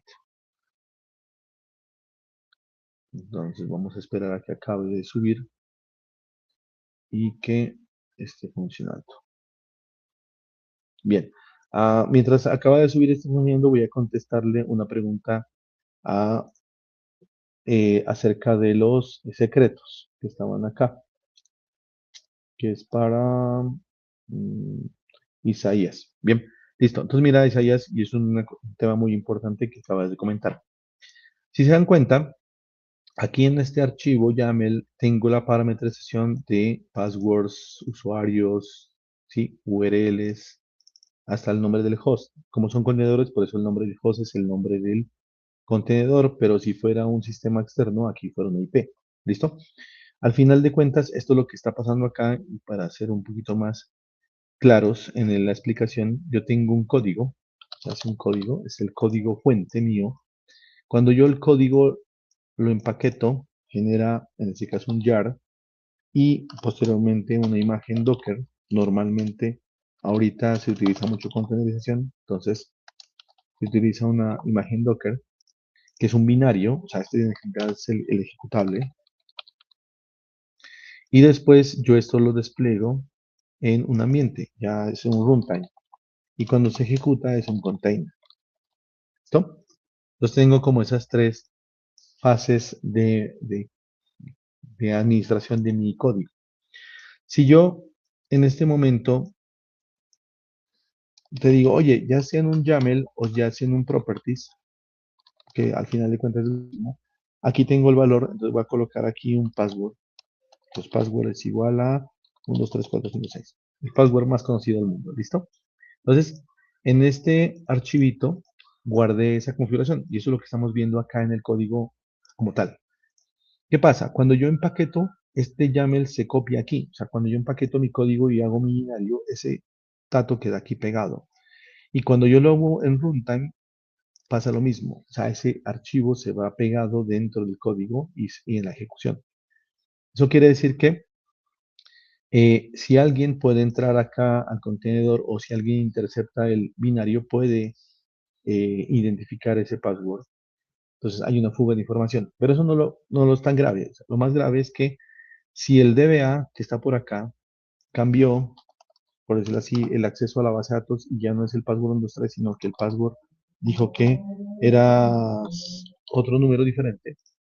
Entonces yo para cambiar en mi código tendría que hacer toda esta vuelta otra vez. Tendría que irme al código fuente, cambiar el password aquí, ¿listo? Cambiar el password porque esto sea otro password diferente para que se copie otra vez en todos los ambientes para poder desplegar.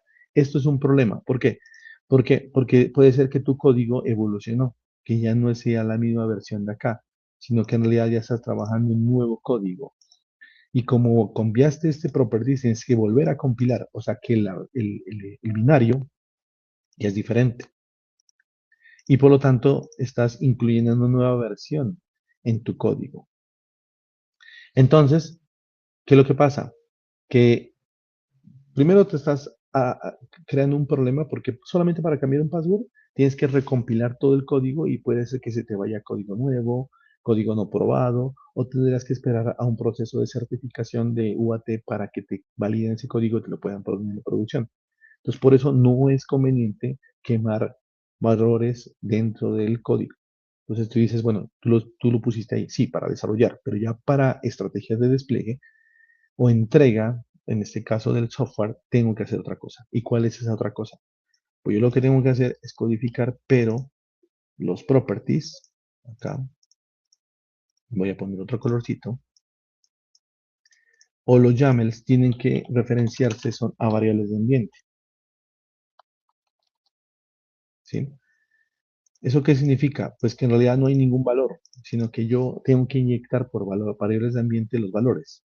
Entonces, esto me permite que este señor sea igual en todos los temas. Sí, o sea, en todo, o sea, el binario, el texto como tal es único en todo lado, en todo momento, pero en tiempo de ejecución es donde yo sí le inyecto los valores. Entonces yo le digo, ah, ok, mira, como variables de ambiente, tengo que password es igual a 1, 2, 3, 4, 5, 6. Y a esto se lo inyecto en runtime, ¿sí? Y esto es lo que tú llamas un secret, ¿sí? Que básicamente si estamos hablando de Kubernetes, pues sería un secret, o si estamos hablando de alguna estrategia diferente, sería un valor en un secret manager o un servicio de gestión de secretos. Como yo se lo inyecto en caliente, el código lo que hace es que levanta con esas propiedades referenciadas a variables de ambiente y toma el valor. Entonces, en este caso, tomaría este valor de acá. ¿Qué pasa si el día de mañana, volviendo al punto, el DBA cambia el password? Pues simplemente creo otro environment diferente y le pongo el valor nuevo.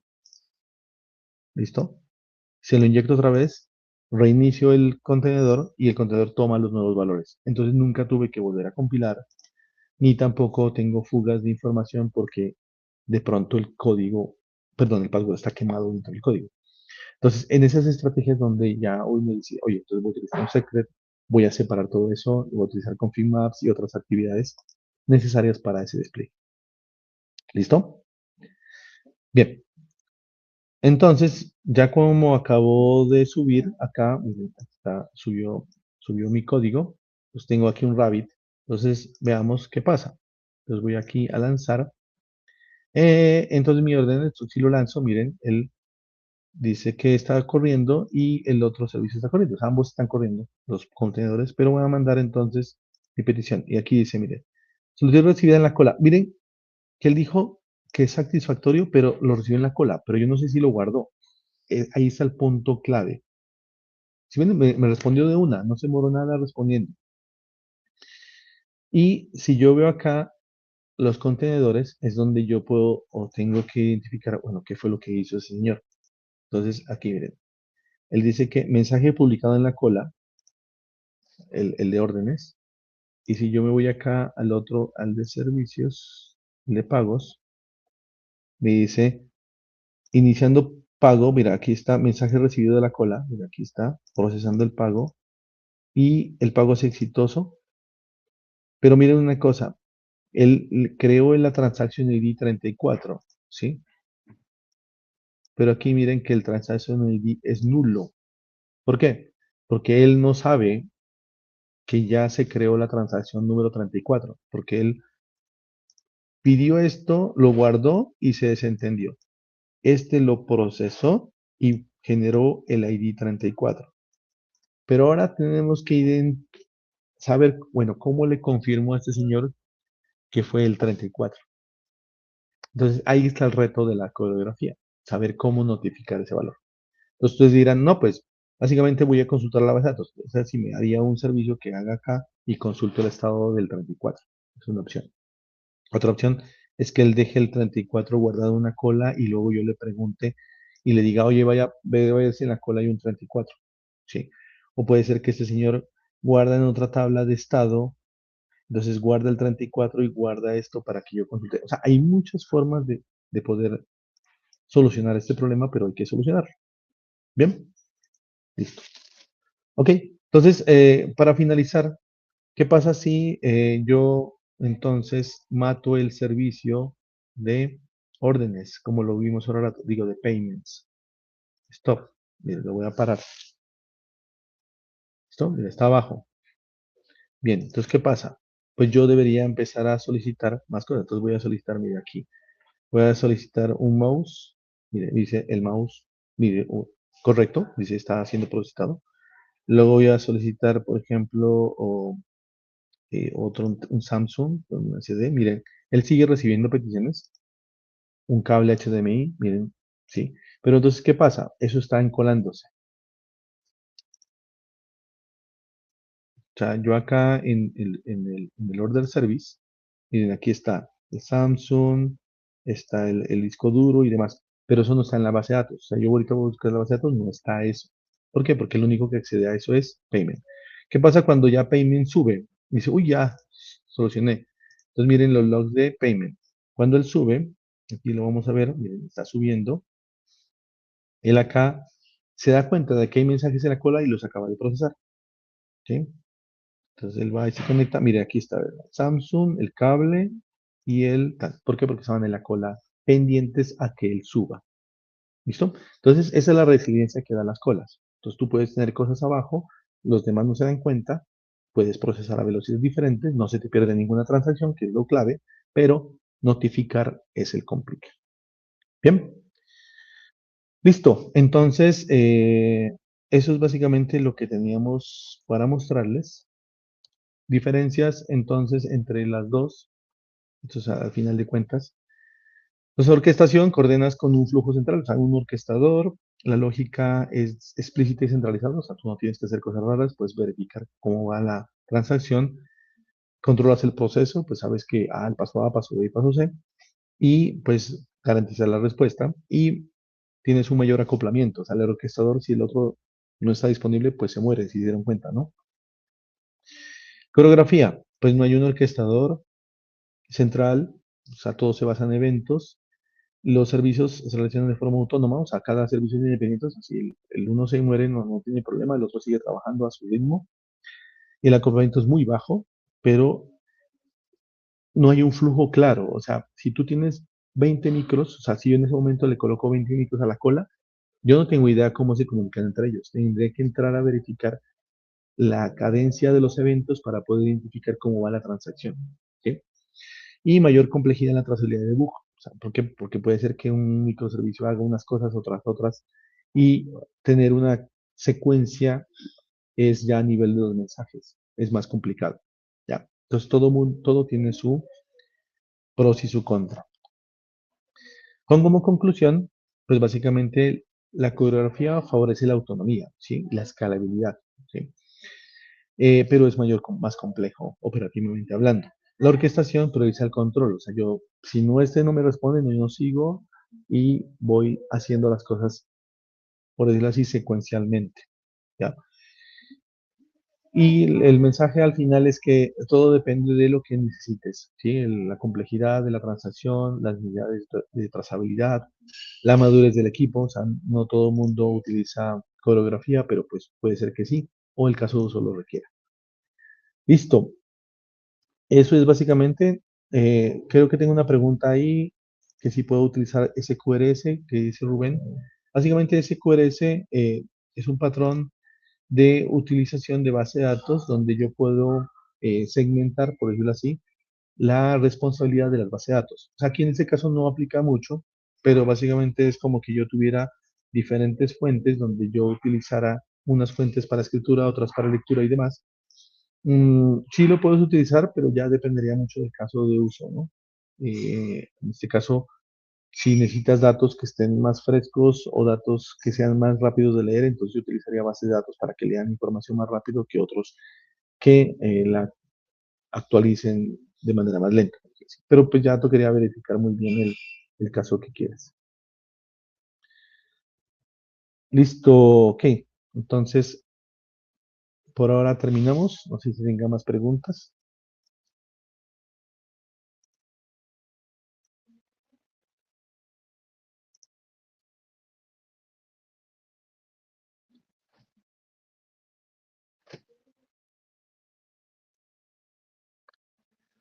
O si no, le llamo a mi compañera Amalia. ¿Estás por ahí?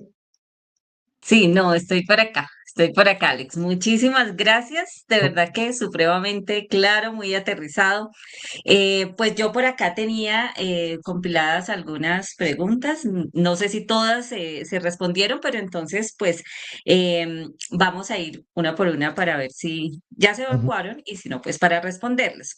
Bueno, Alfredo Matos nos decía, ¿por qué en órdenes de IVA? Eso no debería estar en pagos, más bien, eso fue al principio de tu charla. Sí, ese al final es una lógica demostrativa, pero dependiendo mucho el caso de uso, pues uno puede identificar dónde va la lógica. Ok, perfecto. Brian Acosta nos pregunta, em, ¿esto lo están haciendo con Broken o Maya? Sí, no, aquí en este caso es para el ejemplo 2 era un broker, en este caso Rabbit, que también se le llama así, broker de mensajería, para la implementación de la necesidad. Ok, perfecto. Brian Acosta también nos pregunta por acá. Yo en la empresa utilizo NATS, es súper liviano y rápido, reemplazaría a Rabbit MQ, pero creo que para sistemas de miles de usuarios y eventos es mejor Kafka o Rabbit MQ. ¿Tocaría ensayar? Sí, al final, como les comentaba, o sea, hay diferentes estilos y aquí les voy a mostrar simplemente una, o sea, una guía también que ustedes pueden utilizar en, en, en una página que se llama la CNCF, que esta página lo que hace es que determina como diferentes tipos de tecnologías según tu necesidad, ¿ya? ¿Qué significa esto? Pues si tú necesitas una cola, si necesitas un storage, un streaming, ellos te ofrecen como ciertas capacidades que ya están disponibles como herramientas de implementación. Entonces, en este caso, si yo quiero utilizar temas de streaming y mensajería, pues acá tengo estas, ¿no? Entonces tengo NATS, que decía el compañero, Streamzy, que es una implementación de Kafka, pero también hay NiFi, hay un Kafka específico y el Google PubSub, pues hay muchos software que tú puedes utilizar dependiendo de la necesidad. Ok, perfecto. Acá hay una pregunta similar, no sé si ya está respondida allí. Dice Elliot Pivoral, ¿cuándo utilizar Rabbit? U Ujú. otro, entiendo que cuando nuestro flujo sea asíncrono. Sí, exacto. Cuando tienes seguros asíncronos es mejor utilizar una cola de mensajería. O sea, por acá está Rabbit, si se dan cuenta. Pero pues cada uno tiene sus ventajas y desventajas. Ahí sí les recomiendo hacer un benchmark dependiendo de lo que necesiten. Bueno, por acá Rubén dice, profesor, la inyección del ENP me quedó la duda. Ok, listo. Esa inyección de NB es una práctica que se utiliza mucho en containerización, ¿sí? Entonces, en este caso, por ejemplo, si yo veo acá el, si yo les muestro acá el Docker Compose, ¿sí? Voy a hacer un poquito de esto para que se vea mejor. Miren, aquí tengo los environments, ¿sí? Sí, entonces, ¿qué pasa? Lo que está pasando aquí en este código es que o sea, el Docker Compose es una tecnología para poder levantar contenedores. Esto ya es en tiempo de ejecución. ¿Listo? La imagen que está aquí contiene básicamente a el código que necesito. En este caso es Postgres. Postgres lo que está diciendo es, oye, yo para poder ejecutarme, tienes que inyectarme variables de entorno. Entonces está el usuario y el password de la base de datos. Ya aquí quemó el dato. ¿Sí? Entonces es como lo que hablábamos acá. O sea, cuando voy a ejecutar el contenedor, en realidad seteo las variables para que cuando suba en memoria y en proceso el contenedor, adopte esas variables de entorno. ¿Listo? Entonces, en este caso, para ser explícito, lo estoy haciendo aquí en este tema. Eh, Esto me evita que yo tenga que, como decíamos ahora al rato, recompilar el código cuando yo tengo valores quemados. O sea, en este caso, para mi ejemplo, ¿sí? Yo estoy solamente quemando algunos datos. O sea, aquí están los datos quemados. ¿Qué me tocaría hacer a mí, literalmente? Para que esto no me pase, yo tendría que cambiar aquí y decirle un tema como de este estilo. ¿Sí? O sea, en el código quemado de mi microservicio, tengo que hacer referencias a unas variables externas. Y cuando yo ejecute este microservicio, entonces tendría que colocar como de entorno el valor que va ahí. ¿Sí? Eso es un poquito teoría de containerización, pero pues ya en el curso lo veríamos más al detalle. Bueno, acá hay dos comentarios adicionales, ya estos son los últimos para cerrar y pues cualquier otro comentario adicional luego ya personalmente enviaremos respuesta. Bueno, dice Alfredo, Saga Pattern, pensé que habría una intro sobre esto. Ujú, sí, pues, o sea, en realidad es como el tiempo es muy corto y queremos abarcar muchas cosas. El tema es que esto Cierto, va acá adentro. Ya te les digo. vale. Cuando Transacción, yo, ah, no, no, sigue, pero perdón. simplemente como para comentarlo. Cuando tú tienes Ujú, esta implementación en orquestación sobre todo, y cuando tú tienes esta dependencia entre las órdenes y los pagos, ¿sí? O entre microservicios pueden ser muchos más, o sea, aquí no necesariamente es uno u otro. Tienes que implementar precisamente algún tipo de compensación. ¿Qué significa eso? Que si este servicio no te responde, entonces tú tienes que decir, oye, entonces, ¿cuál es la alternativa? ¿Cuál es el flujo alternativo a lo que yo quiero implementar?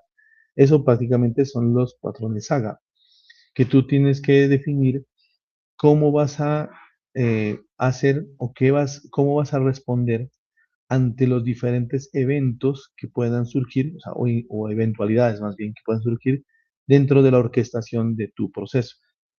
¿Sí? Entonces, un patrón saga es, oye, entonces en el código yo codifico.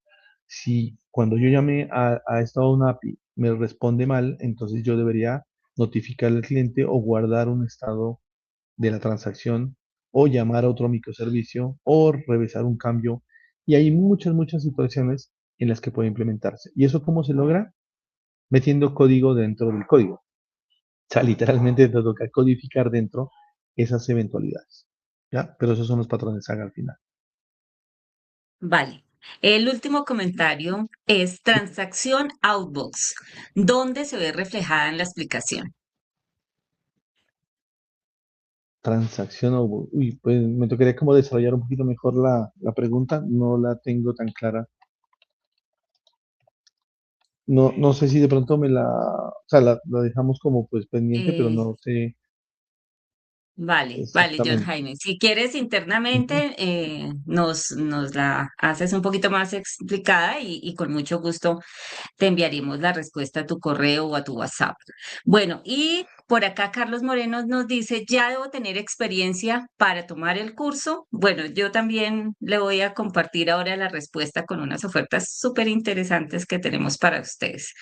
Em, Alex, básicamente nuestros estudiantes, ¿qué nivel de Java es ideal que tengan para el máster que vamos a tener en microservicios? Sí, miren, una cosa importante acá con las nuevas tecnologías. Ahorita con el uso de inteligencia artificial, ellas programan mucho. O sea, ya están en un nivel muy avanzado de programación. Lo que pasa es que uno tiene que entender los conceptos y saber el qué está haciendo la IA y poder identificar los componentes claves de implementación. Entonces, en este caso, tú tienes que tener idea de programación orientada a objetos, tienes que tener idea de lo que significan redes, lo que significan puertos, lo que significan servicios, lo que significan peticiones, llamados, invocaciones, pero no tanto como tal la codificación, o sea, lo que es la sintaxis del código. Porque, como les digo, o sea, ahorita lo importante es aprovechar todas las herramientas de IA que ellas codifican, pero ellas codifican a su manera. Lo que tú tienes que es condicionar y saber estructuralmente cómo está generando la información para poder corregirla o poder acotar pues el alcance de los mitos. Entonces, en resumen, tienes que saber de programación, pero no saber específicamente el lenguaje como tal.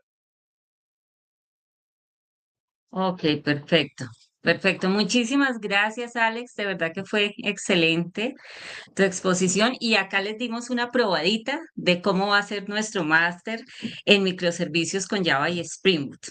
Ahora, gracias, Alex, de nuevo, excelente. Gracias también a ustedes por la participación y al final vamos acá a darles unas ofertas absolutamente irresistibles para que puedan acceder a nuestro máster. Entonces, vamos a verlas. Les comento, nuestro máster en profesional en microservicios con Java y Spring Boot empieza el 4 de marzo y finaliza el 21 de mayo.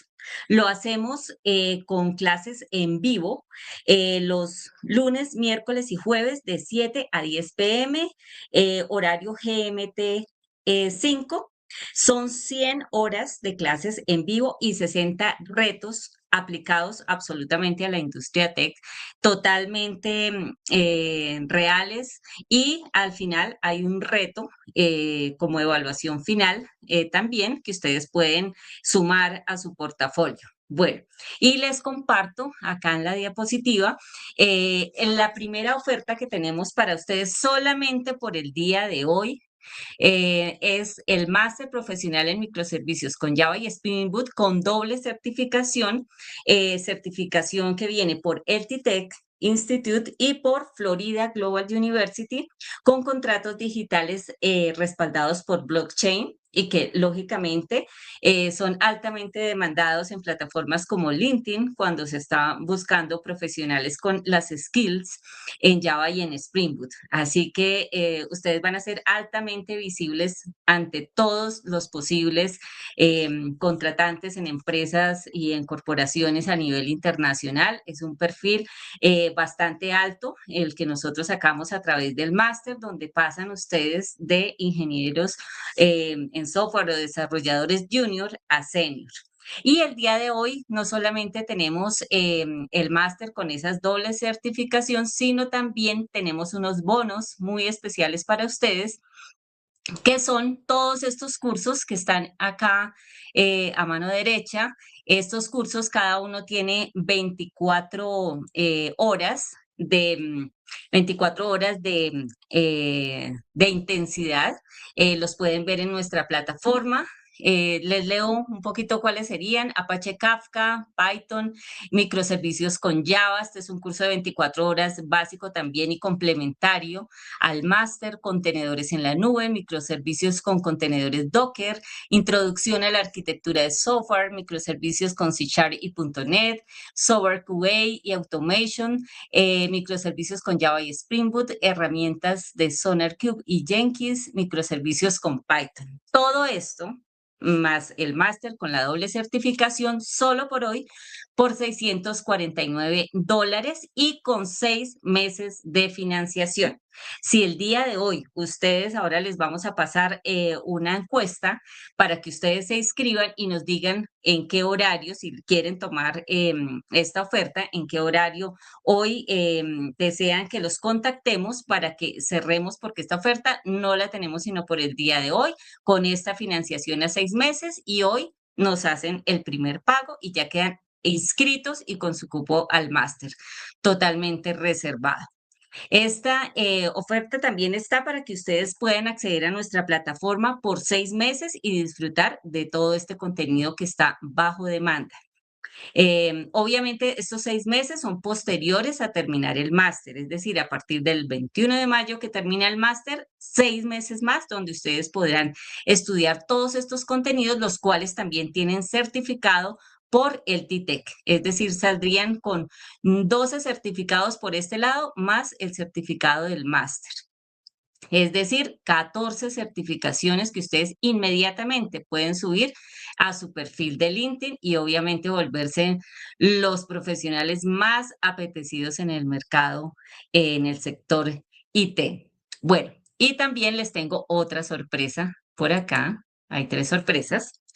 De pronto, si ustedes no toman la primera oferta por alguna razón, también tenemos el máster profesional con microservicios, doble certificación, el TTEC y Florida Global University. Y esta oferta es por $449, 4 meses de financiación. Acá estarían con acceso a nuestra plataforma por 4 meses más después del máster, donde pueden tomar estos 3 cursos online de 24 horas certificados. Ya no serían los 12 cursos anteriores, sino 3 acá, que son Apache Kafka, Rabbit, ActiveMQ, Python y Machine Learning, microservicios con Java, Script y Node. Y esta oferta está por $449, 4 meses de financiación. Hoy nos pagarían la primera cuota de esos 4 meses y automáticamente entran con nosotros y quedan matriculados en el máster profesional. Bueno, vamos con la última oferta. Si ustedes en este momento quieren tomar todo el contenido que tenemos bajo demanda, esas 12 rutas de aprendizaje, solamente estas 12 rutas, acá ya no está el máster en Java y Spring Boot, sino únicamente estos contenidos bajo demanda, 12 contenidos, 12 rutas de aprendizaje. Pueden aprovechar esto por una inversión de $219, único pago el día de hoy y con acceso 12 meses para que ustedes puedan visualizar los contenidos, para que puedan estudiarlos y obviamente con 12 certificaciones. Entonces, los leo.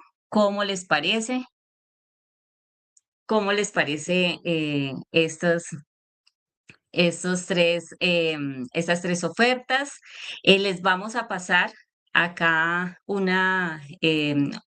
un formulario para que ustedes nos indiquen si están interesados y el día de hoy, entonces agendamos unas reuniones 1 a 1, muy breves, rápidas, menos de 10 minutos, donde vayamos de una vez pues a hacer el primer pago y de una vez la inscripción de ustedes al máster.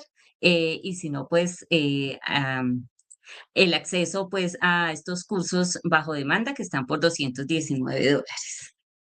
Entonces, bueno, allí creo que les está llegando esta evaluación, este formulario, perdón, para que nos cuenten entonces si están interesados y el día de hoy entonces aprovechen por favor esta oportunidad que el TITEC hoy nos ha brindado con estas tres ofertas. Agradecemos muchísimo, de verdad, su participación. Esperamos que hayan disfrutado de este espacio de webinar y recuerden que les va a llegar también su certificado por estas 2 horas y les agradecemos inmensamente su atención. Muy amables.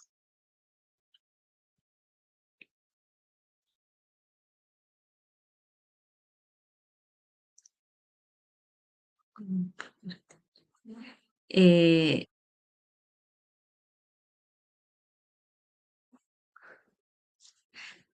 Bueno, a todos los interesados, porque por acá los estoy leyendo, podemos agendar esa reunión de 10 minutos y revisamos también ya detenidamente pues cada una de las ofertas. Si les interesa, tenemos otras membresías un poco más extensas también, pero pues la idea es que ustedes puedan aprovechar al máximo el contenido y también que se puedan inscribir al máster. Lógicamente, entonces, todos los interesados, si tienen dudas adicionales también sobre las ofertas, por favor, allí en la reunión que agendamos, entonces nos lo hacen saber. ¿Ok?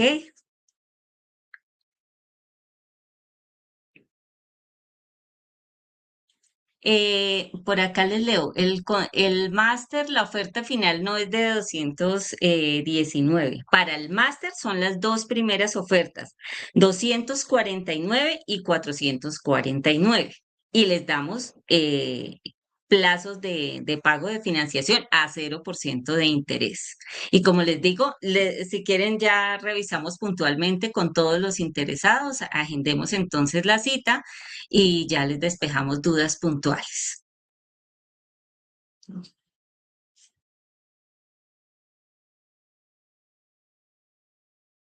Bueno, almacenes. Ah, por supuesto. Bueno, acá Marcos nos pregunta, ¿el máster me sirve para sacar una certificación de Java? Por supuesto, no solamente una, dos certificaciones internacionales. Y esas certificaciones son por 160 horas, de las cuales son 100 horas en vivo de contenido y de interacción con nuestros expertos, que son 3 o 4 expertos, y luego, y también los retos, que son más o menos 60 horas. Es decir, en total se certifican 160 horas del máster de Java y Spring Boot. Obviamente esas certificaciones tienen, digamos, toda la visibilidad en plataformas como LinkedIn y todas las plataformas de Hunters. ¿Pueden enviar la encuesta, por favor? Claro que sí.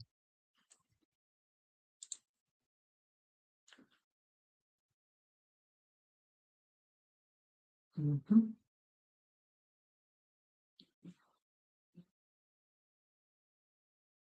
Hola.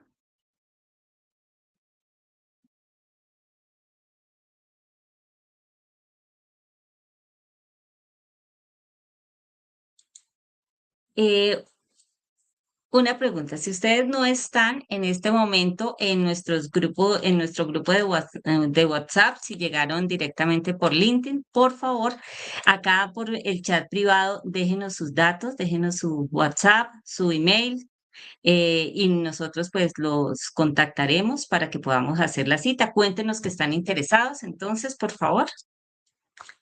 Muchas gracias.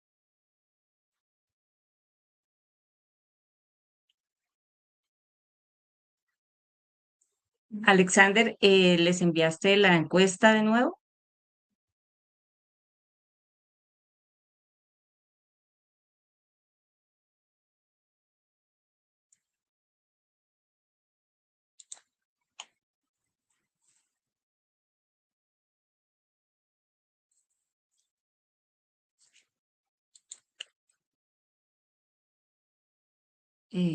Ok, bueno, ok, entonces, por favor, nos dejan sus datos aquí por el chat y con muchísimo gusto los que no estén por nuestro WhatsApp los atendemos. Bueno, eso es todo por hoy. Les agradecemos muchísimo de verdad su participación y les estaremos contactando a todos los interesados. Muchas gracias.